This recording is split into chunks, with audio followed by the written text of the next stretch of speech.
I wanted to take this from the beginning, but I made a mistake with the other recording.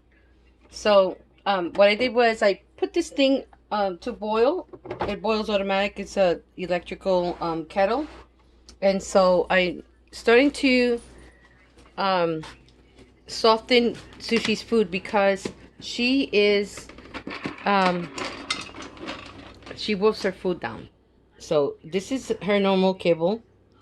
It's a mix of Yukonuba and roll cannon that a friend of mine gave me the roll cannon. I had bought the Yukonuba, and so it worked out.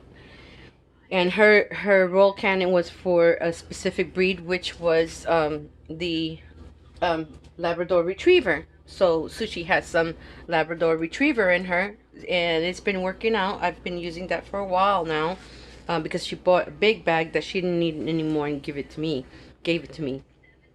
So Sushi knows that I'm preparing her food, and all of a sudden she come up to the kitchen because she's excited. She loves the smell when I do it this way, but she knows she's not supposed to be in the kitchen.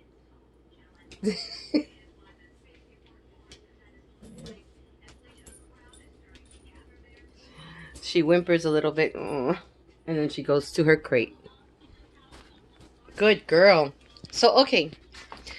The purpose of this is I don't want her getting bloat, and she's not chewing her food well, and I saw in her feces that she was not swallowing her food properly. You know, she was not eating it. So what I did was I heated up that water. I boiled it up really good, and then I put it in this Guardian server pot. She knows this pot. When she hears this pot, she knows that mommy's making her food. So then I cover it with this, as you know, to let it cook for a little bit and soften up. So sometimes if I use extra water, it becomes more of a puree consistency. Less water is more pasty. I change it up sometimes. Sometimes I'll add something into it, like I'll put maybe carrots or something like that. I want to show you how I mash it. Now the reason I'm doing it like this is because before this, the only thing that occurred to me, oops, I'm trying to, okay. I've said this before in other videos. If you've watched my other videos, my phone has the cover is a magnet in the back of it, and so I can stick it anywhere metal. So you're stuck on the stove top range, you know, that fan part.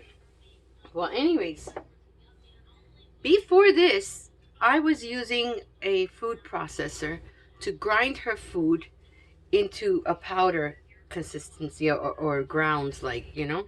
So that worked for a while. However, it was giving me high anxiety. The noise, it was just so loud, too loud. The kibble in it was loud. The motor was loud. It was just too loud.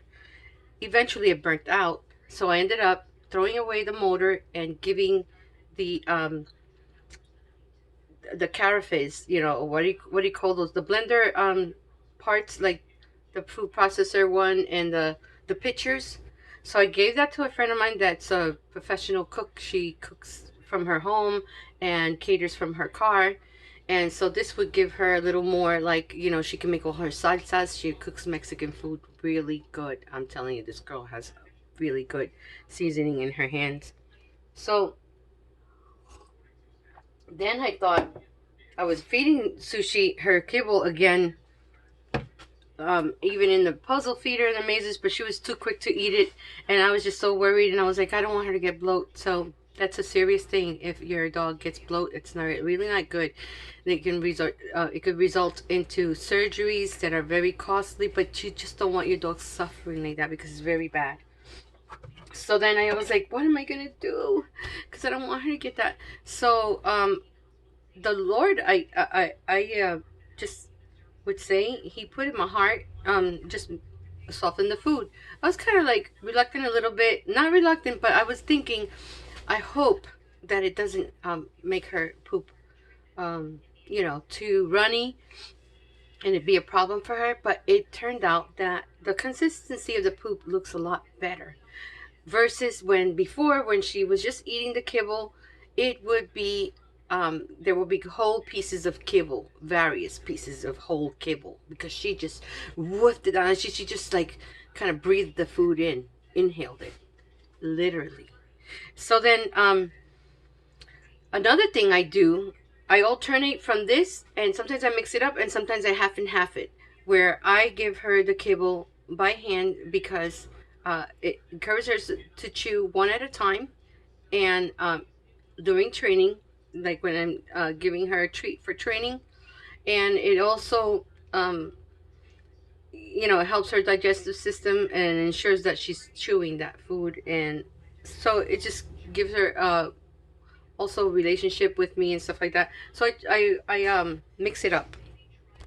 Okay, now we're gonna go into, let's see, I'm trying to find a spot where you can see what I'm doing. Let's see, maybe. Okay.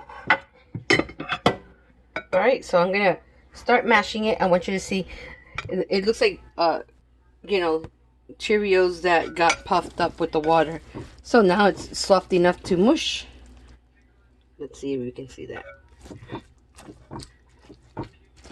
See? And it goes right through I'm mashing it. See? And I was also thinking, oh, this food is going to stink once I put that hot water on it, because there's certain kibble that just stinks. But this is such a good blend of kibble, and a good quality kibble. It doesn't stink like other dog foods, and it really does have a pleasant smell to it. That's how I can tell this is really good food. So, and she loves the smell. She comes right up when she starts to smell this. Look at how nicely I put enough water for it to be just a little soft, just like a canned food. See? And you can also incorporate some meat in there, like turkey. I've given her organic ground turkey, chicken, but not too much, just a little, enough. She gets some protein aside from whatever supplements and vitamins that her current food is giving her. So, and I even put sweet potatoes, pumpkin, So her food is all ready, and we're just gonna pick a puzzle maze feeder. Ooh, I was getting off balance. Just so she can have fun feeding it. This is her. All her dishes are in here. There's different ones. There's puzzle feeders, maze bowls. Sometimes I have her pick out the one she wants. Let me see if I have her pick out the one she wants. Sushi, you want to pick out your bowl? She's got out of her crate. Which one you want?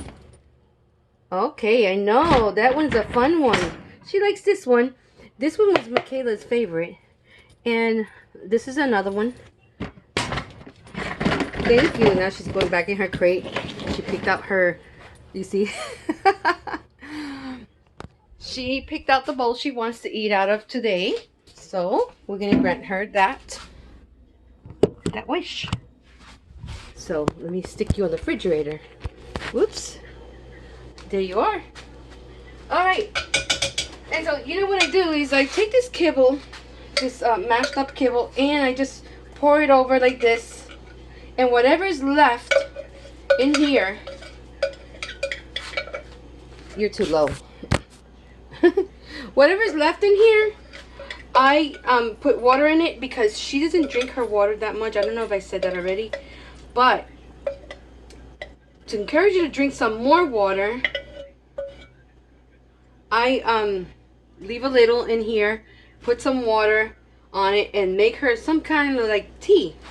And so she can drink it up, and she laps up the water,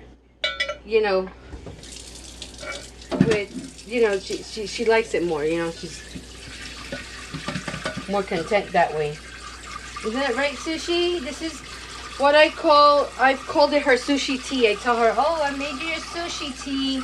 And she loves it. She knows already what the sushi tea is. It's water with flavor because it has all this food little bits floating. And this way, at the very end, it's a treat for her from finishing the water is a reward. Sorry, there's some kibble stuck right in there. We'll put it in the water pot. Okay, and so this part is kind of warm, so I mash it in there more. She's really hungry because we got up late and we got a late start, so that's why she's a little, not too much, but just a teensy bit impatient. It's natural. So she got out of her crate and then she came to look right now, but she's back in her crate again. She knows already. She knows her boundaries. She learned them since she got here. I showed her. At first she wanted to be a little savage and just ravage all the food, like, you know, like, and run to it excitingly. That's normal because it's like, wow, that stuff smells good, Mom. Let me get at it. Okay, so here is what it looks like. So this way she'll work at it, stimulate her brain, and it'll digest a lot better. So let me pause this. Okay, so let me show you this. This is her, we have two of these. One that Christina gave us when she brought the crate and the roll cannon food. So this way, all these dishes are helpful because when some are dirty and I didn't get to it, there's another, you know. Sometimes I can take one with me to the car of the ones that are double, which is only that one is double. And so right now, I'm cleaning out her water bowl so that I can fill it up with her sushi tea. So here we go. Sushi tea coming right up. See, it's a little murky looking. Let's see if I turn on this light. There. See what it looks like? That's her sushi tea. So we just pour it in here. See how little chunks? Oops. That one stood there. And that's the good part. But that's okay. You know what? I'll pour some out. And I'll just give her some more after when she's like almost done with this. When she's down to licking the very bottom of the bowl. So then she got her tea. And she's got her food. And now we gotta pray. Right, Sushi? We gotta pray. Thank you, Lord, for our food. Please bless it. Let it nourish us. In the name of the Father, the Son, and the Holy Spirit. And please feed all the hungry people here in the United States and throughout the whole world. And the dogs and animals. Amen. Okay, Sushi, you can come eat. You can come. You see how she's patient now? And look at her munch it up. See if I can get her munching it up. Is that yummy? Oh, you like that, huh? I love to see and know and watch that she's enjoying herself. Okay, so sayonara for now. I'm going to finish my coffee while she finishes her meal.